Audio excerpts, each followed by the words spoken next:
à tous et bienvenue dans la 28e vidéo du défi Premier pas vers la confiance en soi. Aujourd'hui, j'ai une question à vous poser. Vivez-vous dans le passé? Alors peut-être qu'en entendant la question que je vous pose actuellement, vous allez vous dire moi je ne sais pas trop, j'arrive pas à savoir si je suis quelqu'un qui vit l'instant présent, qui vit dans l'avenir ou alors qui vit vraiment dans le passé et qui a du mal à avancer. Pour vous aider et pour commencer dans cette vidéo, je vais tout simplement vous aider à faire votre autodiagnostic et à vous rendre compte vous-même du fait que vous viviez ou non dans le passé. Cela, ça va se faire tout simplement par deux questions que je vais vous poser et partez du principe que si vous répondez oui à ces deux questions, c'est que cette vidéo va vous être utile et que vous devriez la regarder jusqu'à la fin pour enfin apprendre à ne plus vivre dans le passé. Première question à vous poser, c'est est-ce que vous êtes le genre de personne à éprouver beaucoup de remords, beaucoup de regrets? C'est-à-dire à penser à une période passée en vous disant c'était tellement bien avant, oh là là. Voilà, est-ce que c'est quelque chose qui vous arrive souvent?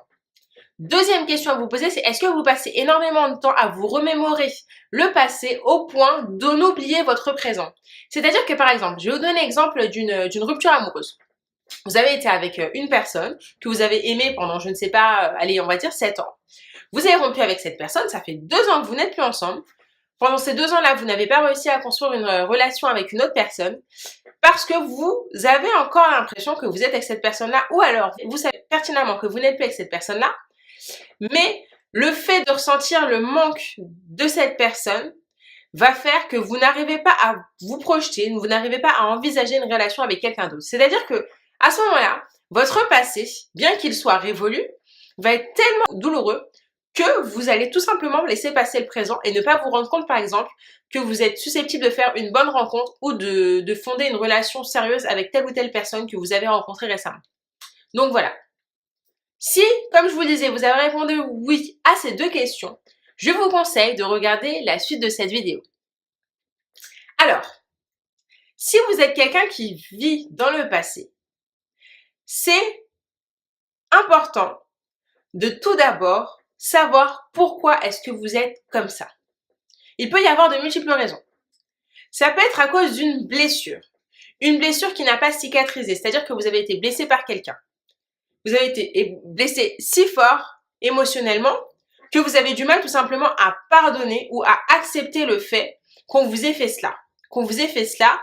Ou alors même, cette blessure vous a tellement attristé que vous en êtes arrivé au point de manquer de confiance en vous et de vous remettre vous-même en question. Or, comme je vous ai déjà dit, la confiance en soi, ça peut se perdre très vite, mais c'est rare qu'on la regagne comme ça d'un coup d'un claquement de doigts. Généralement, on la regagne par étapes ou alors à la suite d'une grande réalisation qui a pris du temps et qui va nous faire réaliser que nous sommes capables de faire des choses et que nous devons avoir confiance en nous. Mais voilà, c'est pas magique. Donc ça peut être, comme je vous le disais, une blessure qui va faire que vous êtes resté bloqué dans le passé et que vous n'arrivez pas tout simplement à cicatriser et à passer un cap et à enfin vivre dans le présent ou alors même à vous projeter. Vous pouvez vivre encore dans le passé parce que vous avez subi un échec. Un échec que vous n'arrivez pas à vous pardonner. C'est-à-dire que vous avez par exemple essayé de lancer votre entreprise. Pendant les 5 premiers mois, tout se passait très très bien et puis vous avez fait une erreur. Une grosse erreur stratégique qui tout simplement a fait crouler votre entreprise sous les dettes et vous avez dû déposer le bilan.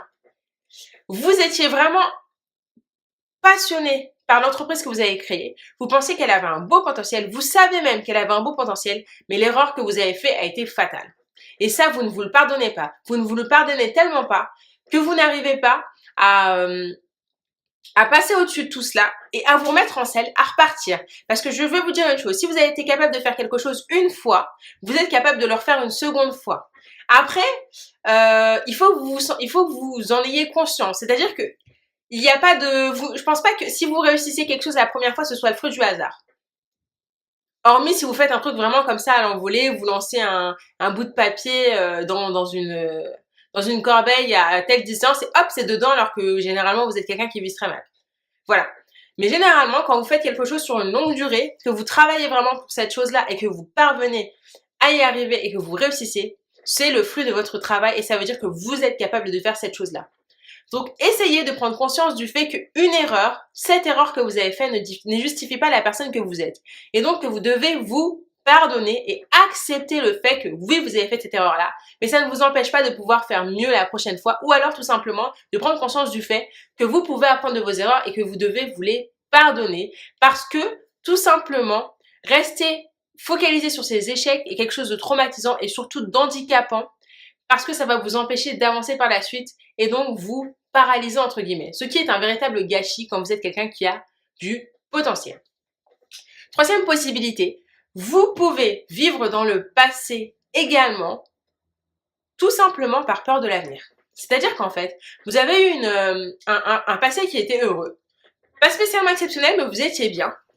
D'un coup, vous arrivez à une période de votre vie où vous vous posez beaucoup de questions, tellement de questions que vous en venez à avoir peur de l'avenir, c'est-à-dire que vous ne savez pas ce que vous allez pouvoir faire après, ou alors même vous avez subi une grande victoire dans le passé, que les choses sont terminées. Maintenant, vous ne savez pas qu'est-ce que vous pouvez faire. Par exemple, vous avez une grande carrière dans la chanson. Là, c'est la fin. Vous avez arrêté et vous dites, bon, j'ai fait ça pendant 10 ans. Qu'est-ce que je suis capable de faire? Et là, vous allez avoir une période de doute. Vous allez être nostalgique de cette belle période passée. Et ça va vous freiner. C'est-à-dire que vous allez tellement rester focus sur la période sur votre période de réussite que vous n'allez pas réussir à vous projeter autrement que dans cette période passée qui est bel et bien révolue. Alors, maintenant que vous avez peut-être compris dans quelle case est-ce que vous vous situez, est-ce que c'est à cause des regrets?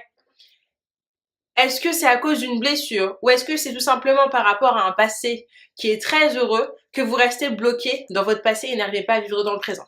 Maintenant que vous savez tout cela, je vais tout simplement vous faire comprendre qu'il est totalement inutile, fatigant, chronophage de vivre dans le passé. Pourquoi?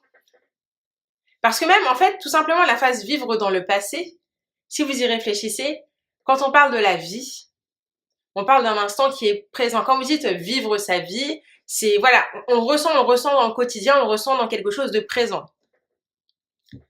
Et le fait que là, on parle de passé, ça veut dire qu'en fait, même si dans le terme, dans la phrase, on parle de vivre le passé, finalement, vous ne le vivez pas parce que le passé est terminé.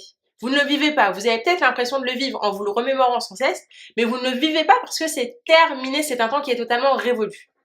Pourquoi est-ce que je vous dis ça? Tout simplement parce que vous vous concentrez sur le passé, ruminer sans cesse des événements passés, ne changera rien au passé tel qu'il était, puisque vous n'avez plus aucun impact là-dessus, mais surtout pourra avoir un impact négatif sur votre présent, dans la mesure où vous allez le laisser filer. C'est-à-dire qu'en fait, au lieu de vous concentrer sur ce que vous avez la possibilité de faire maintenant, bien que les choses soient révolues et que votre passé si glorieux a-t-il pu être est terminé, n'oubliez pas une chose, ce n'est pas terminé. La vie n'est pas terminée. Votre passé, c'est une page à tourner, mais la vie en elle-même n'est pas terminée. Vous avez encore des jours à vivre, des années à vivre, des mois à vivre, et vous devez vous concentrer sur cela. Donc sur votre présent, profitez justement de chaque instant que vous pouvez vivre au quotidien, que ce soit avec votre famille, votre entourage, etc. Parce que le jour où vous allez perdre une de ces choses, ce sera trop tard. Ce sera trop tard pour vivre les moments que vous souhaitiez. C'est-à-dire que si vous voulez, je ne sais pas, si vous avez un rêve, par exemple sauter en parachute, et qu'à côté de ça, vous remémorez sans cesse un super moment que vous avez passé avec telle ou telle personne,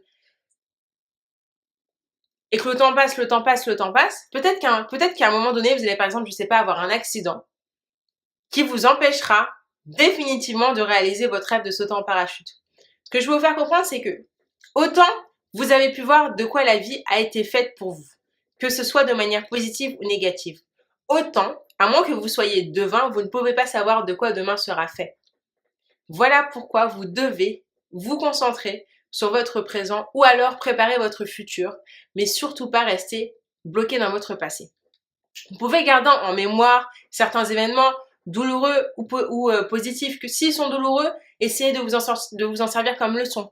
Si vous avez été blessé, essayez de faire de cette blessure une force en vous disant, voilà, on a abusé de moi de telle ou telle manière, voilà, on a profité de moi, maintenant, je vais devenir quelqu'un de fort, je vais être plus vigilant, je vais faire attention aux personnes que je fréquente, je ne laisserai plus jamais personne m'écraser. Si vous avez eu un passé glorieux et que c'est terminé, dites-vous, je suis fière de ce que j'ai fait, vraiment c'était génial cette période, mais je suis tout à fait capable de faire quelque chose d'aussi bien maintenant dans d'autres domaines. N'oubliez pas une chose, le passé ne vous appartient plus, seul votre présent vous appartient. Le futur peut vous appartenir dès lors que vous le préparez activement.